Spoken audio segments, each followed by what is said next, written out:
Professor Robert Hacker is an adjunct professor from the Florida International University from 2005 to the present. He's teaching entrepreneurship and social entrepreneurship. He's also adjunct instructor of MIT Sloan School of Management from 2011 to the present. IAP, social entrepreneurship, adjunct instructor from the University of Miami 2015 to the present, social entrepreneurship. Faculty of Goldman Sachs, 10,000 Small Businesses, National Program and Miami, Florida from 2014 to the present. He's a guest lecturer at Harvard Business School, IESE, MIT, and other universities. His blog, Sophisticated Finance, where he talks and discusses his thoughts about financing and entrepreneurship. His book website is roberthackardbooks.com. You will find the links right in the description of the video. And he's fluent in Spanish, though this interview is going to be in English, so I can practice my English.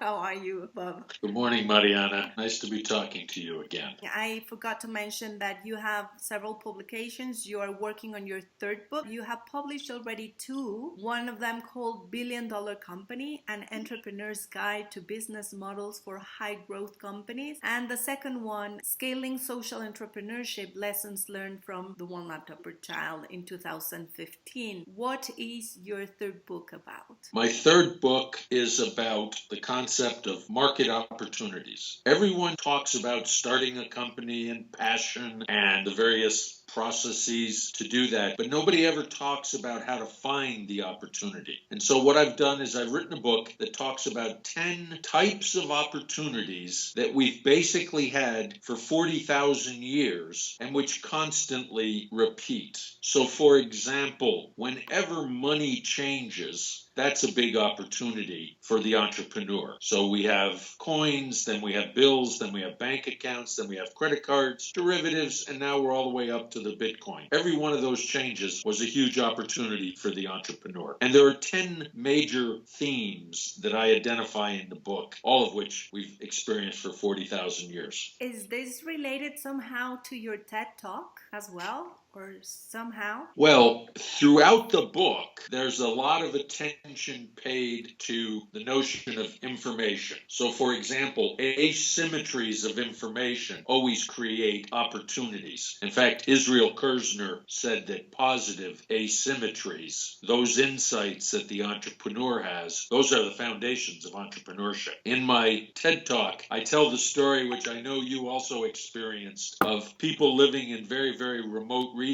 And when they get connectivity to the internet through the one laptop per child computers, the outcome is that the parents, for the first time in their lives, become entrepreneurs. Well, when I studied this, and it took me 2 years to figure it out, the reason that one laptop per child was spawning entrepreneurship was that we were making available information. And so that led to a whole discussion of how to understand, let's call it human nature. And what it says is that there's 3 requirements you have to satisfy. You have to give people self-confidence and self-esteem. You have to give them education or learning, and you have to give them social inclusion. If you create those 3 sets of conditions, then all you have to do is pour in information, and the result will naturally be that people will become entrepreneurs. So to go back to opportunity, it's not surprising that information would repeat itself throughout the 10 types of opportunities that I talk about.